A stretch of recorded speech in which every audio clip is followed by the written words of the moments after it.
Welcome to podcast Basira Nour, and today we are in our third day covering the conference in Cairo, Enneagram Conference 2026. And today I will start with something amazing that will help all the Enneagram community. I attended one lecture with Mrs. Sharon, and now I will let her speak out about the trauma and the effect of trauma when we especially working with people or teaching even the Enneagram to others. Welcome, Sharon, and it's my pleasure to meet you, honestly. Yes. How are you? How's Cairo? How's everything to start with? Before we talk about trauma, it's amazing. The people have been so welcoming. Yeah. And it has made my heart full just to know that people want to learn about trauma. Mm-hmm. And it's important because if we can identify trauma, then we can provide help when somebody is having a trauma response. And so yesterday's class was amazing. Great questions, great people, the food. I love the food. Yes. So Sharon, before we talk about trauma, let's start by talking about Enneagram. Yes. We are now in the conference and everybody is interested learning or teaching or coaching with Enneagram. Yeah. They are having maybe a certain point of view about the Enneagram. Tell me, how is the trauma is helping? Sure. So from my experience in working with people, I like to look at trauma before the type. Especially if I'm talking with someone and I'm picking up on, there might be a little bit of a traumatic experience in their background that they haven't resolved yet. And we saw this yesterday with Jeanette's panel. Yeah. One of the ladies was sharing a traumatic experience, and Jeanette said, okay, let's identify that is a traumatic experience. So when it comes to the Enneagram and the community, it's one thing for me to see how effective and healing the Enneagram can be. Now let's add in a layer of being aware of trauma so that we can really identify the trauma first and then begin to talk about somebody's type. Want me to continue? Yeah. Okay. Yeah. So for me, the Enneagram requires a level of mastery, a level of understanding of self. And how to make changes within self. When someone is going through a traumatic experience, that's really hard to do. You're just wanting to survive. So this is what we call, if I am in the traumatic place, yes, this will prevent me at least to reflect or to see the healing process through the type or through the Enneagram. Yes, it's all sheer survival and neurobiological. Yes, that's true. Your brain gets hijacked, your nervous system shuts down, you can go into fight, flight, freeze, or fawn mode. And so if I'm talking to you about your personality type, your Enneagram type, you are blinded. You don't want to hear that. You want to know, am I going to be safe today? Or am I going to have to continue to worry about this threat? And it can be not just an actual threat to the person, but a perceived threat. So we could be having this conversation, but if I'm worried about what's going on outside this door, you are not comfortable even in the conversation. I'm not present. Yes. I'm not present with my body, so then I'm not going to be present with my heart or my mind. That's true. Something, when I attended your lecture in the conference, you told us about certain aspects that can identify the trauma. Yeah. So some people, they were sitting and they were talking about we are overrating traumas. Like everything happens now, we call it a trauma. Even all the new generations. Sure. The father, the mother, the parents, they always say we were in a much difficult situations. Right. We never identified ourselves as traumatic experience. Right. Why the tolerance of the new generations that everything they are doing, it's a trauma, it's a trauma, it's a trauma. How can you explain this? So yes, I think sometimes it can be overrated, overused, but we're also being given so much education and information around what trauma is versus 20 years ago. Of course. So when I went through my training 25 years ago, I didn't take one trauma course in my master's. I didn't have anything around neurobiology, neuroscience. Beautiful. Yeah. That was not the training back then. But now it's beautiful that it's here now. It's now here. So the younger generation is being trained in it. They're being taught.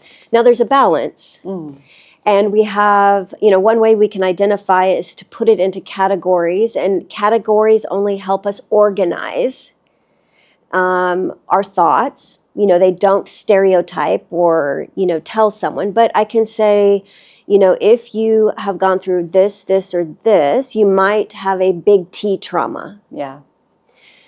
You might be experiencing a little T trauma.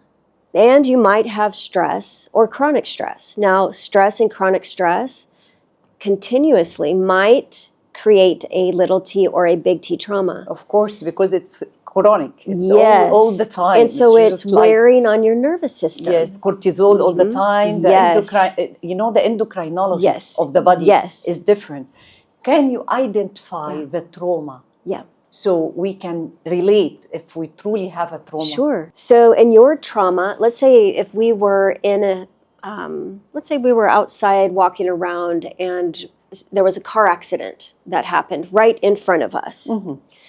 How you perceived that car accident might be different than the way that I perceive it. Yeah. So you might walk away feeling like it was a big T trauma. And a big T trauma is a perceived threat or an actual threat to your physical well-being. And it overwhelms all of the systems. The head, the heart, the body, everything gets overwhelmed because you are under a physical threat. Doesn't always have to be physical though, because sometimes big T traumas can be developmental traumas from childhood. We talked about in the class, you can have an adult yelling at a little person and that little person feel threatened. But the adult is not hitting them. The adult is not... it's just the attitude and the expression. The child feels threatened.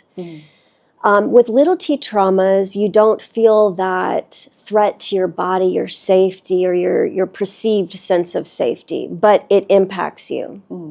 Your brain goes on to alert, your body feels it, but not to the extent of a big T trauma.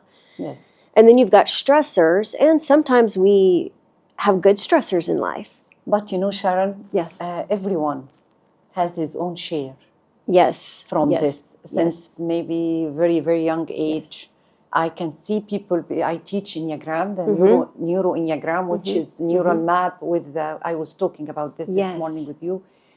And every time people go through the part of the nervous system, specifically traumas are starting to show, and it's really affecting even what I'm going to teach after that from the Enneagram types. And it's true. It's a tool that brings up the traumas.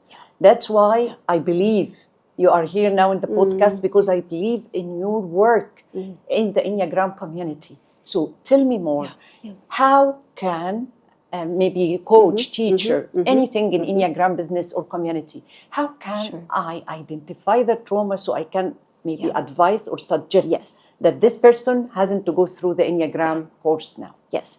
So I think one way, Sophie, is to know your own trauma as a coach, therapist, or spiritual director. If you're not aware of what traumas you've been through, and we talked yesterday about a lot of the traumas that I've been through in just helping people in my community. If I don't do the work on healing those trauma responses, I might possibly see trauma in others that might not be there, or might be there, but I am trying to work out my healing through them. So I always tell my students, look at yourself first. Know and identify where the hurt and pain still lingers, and what are your trauma responses? Then when you go to help other people identify, I'm very aware of what's going on in their body, helping them to identify. We know that the body holds the trauma, and the body will be the last to believe it's safe because it's we've been created, our bodies have been created to keep us safe. Yes, that's true. So I think you can identify through symptoms, physical symptoms. I think you can help them identify from an emotional heart place. Are they coming back around? And I've heard several teachers talk about this loop, rumination. Yes. This is a cognitive rumination. So then you've got the feelings from the heart and then the head. If you're coaching someone and they can't stop ruminating, yes, they might be experiencing a trauma feedback loop. So there might be an unresolved trauma that does not allow them to make the change that you're trying to help coach them through. Yeah. Then at that point, you need to suggest, hey, I think we might need you to go look at, talk with a therapist, or give them some tools to, a checklist or something to say, okay, this is what I've been through. I have found, not only in my own life, and I shared this yesterday, when I had my experience after the tsunami, and I was over there working, came back to the States, had no idea that I had been impacted by the trauma that I saw in other people.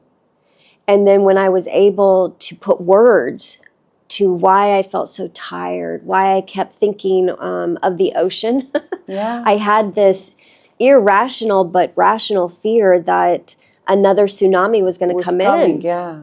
And so I would think every night I'd go to bed over there thinking about how fast I needed to run 2 miles inland. So you are just putting the calculations, living in the... And then I brought that back to the States with me. And it wasn't until my therapist discovered. Yes. He said, have you thought...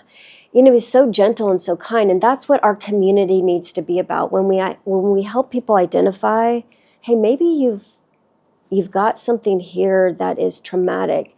We move with compassion and kindness. We don't move with, there's something wrong with you. Or very harsh confrontation also is not going to... You're going to add. Take them anywhere. Yes. That's yes.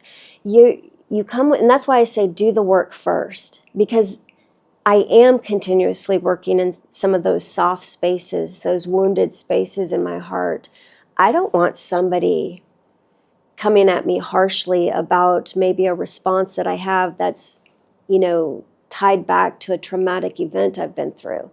But when somebody is curious about it, if they notice the fear, if I am near the ocean and something pops up in my memory, and sometimes with trauma, you're not even prepared for it to flood you or come back. Exactly. It can be I call them activators or triggers. Something can trigger me or activate me. And so when you're aware of this, you see everyone around you as potentially someone who's been through something very difficult.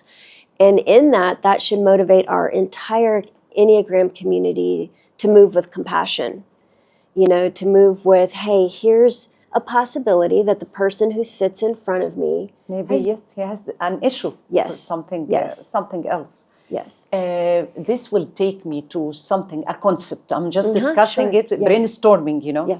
When we say that the brain has the power, and God created this in us, like self-healing system, that the neuroplasticity, that when we are going through certain things that we call it ruminating or loops or whatsoever in our personality or so, the brain, when I put an intention, when I do certain, to start even very small action of a new habit, then the neuroplasticity or the new neurons will kind of change the brain. Does that work with the trauma? Oh, yes. Oh, yeah. I love, Because, I am a neuroscientist. I'm getting excited about this. I love to take things to neuroscience. If we look at the brain and how big of an impact trauma can have on the brain and actually disconnect the neural pathways, harm the neural pathways. We also know neuroplasticity is research-based that the brain can heal itself. Yes. So that exact same power can be focused and moved towards good things. Yes. Resilience. Yeah. So yes, one small habitual change, habit change, doesn't have to be big. It could be as simple as we know that sunlight is helpful for people when they're recovering from trauma. I know it sounds simple. Sunlight, water, the self-care practices.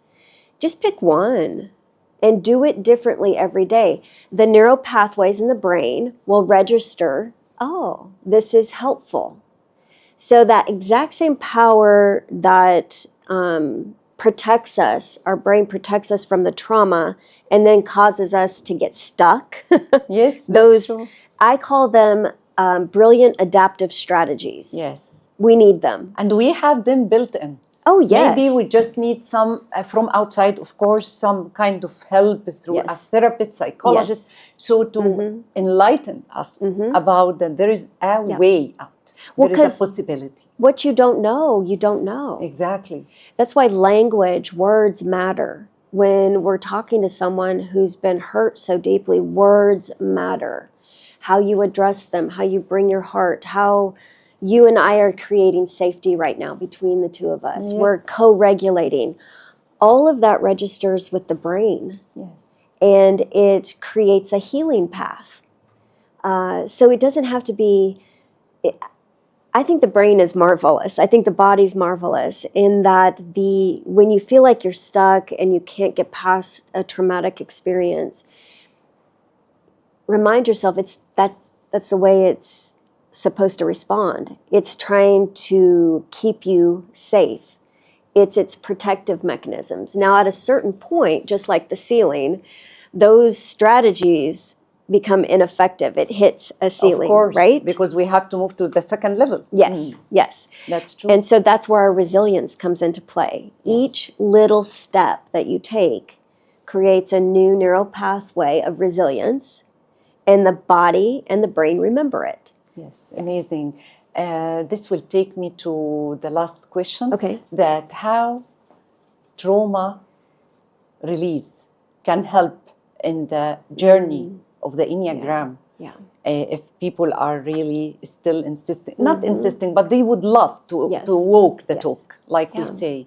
How can we add to the Enneagram itself as a colloquium or as whatever healing tool or system or Enneagram process? Yeah. How can, and where to add it? Is it at the beginning?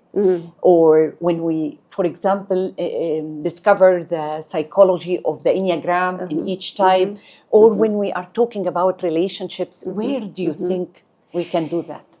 So it's my belief. Yes. I see the world through a trauma-informed lens. Okay. So every person I meet, I automatically see them through this lens of, I know that somewhere in their past, something has harmed them.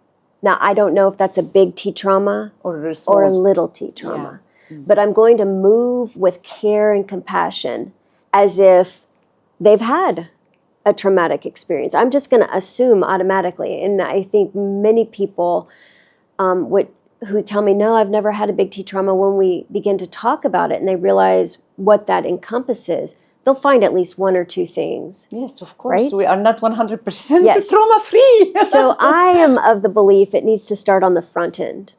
So it's at the beginning. At the very beginning, when someone is learning their type and they become so confused about their type, and you're seeing all of these different responses. And if you've been informed about trauma, then you can go, maybe it's difficult for them to land on their type because they have something that's unresolved. Or maybe they're typing themselves as a 6 or a 5 because they're talking about being afraid. Yeah. But being afraid is coming from something else. Yes, I can be a hard type or center, and I am afraid. Still be afraid because of the trauma, and I think I am a mindset. Yes, that's true. Yeah, that's very true. And you don't have to hold on to that tight and say, oh, everybody's gone through a trauma, so before they type themselves, they need to learn about trauma. No, it's in your compassion and in your getting to know the person, because I believe typing is something you do personally, and it's a journey. Yes. So the more you ask questions, the more you build a relationship, something's going to come up that will indicate, oh, there's something not resolved here. Yeah. And this is amazing. Thank you, Yes. Sharon. Yes. And Yeah. that was really very, very Thank you. beautiful Yes. conversation. I'm totally interested to know more. And I think I will register with one of your courses. Great. Well, I hope I'll be back here in Egypt in the fall. Yes. So I would love to do an in-person training here. It's beautiful, Yes. yeah. And if you are in, definitely I'm coming. Yes, good. This is amazing. And this will help us. Yeah. Not only me, teachers, coaches, anybody that in this kind of community, Enneagram community, to be more aware at least. Yes. And more compassion. And this is what we all say. It's all about compassion and mercy for ourselves and others. Thank you, Sharon. Yes, that was thank amazing you. meeting Thank you. you. And podcast Basira Nour. And we will meet again. Yes. Thank you. Thank you. Thank you. That was our interview with Sharon for today, and how trauma is so useful in identifying also not the Enneagram as an Enneagram, but what are we going through during studying Enneagram or typing ourselves in Enneagram. That was Safy Mousa, podcast Basira Nour, and see you next time. Thank you.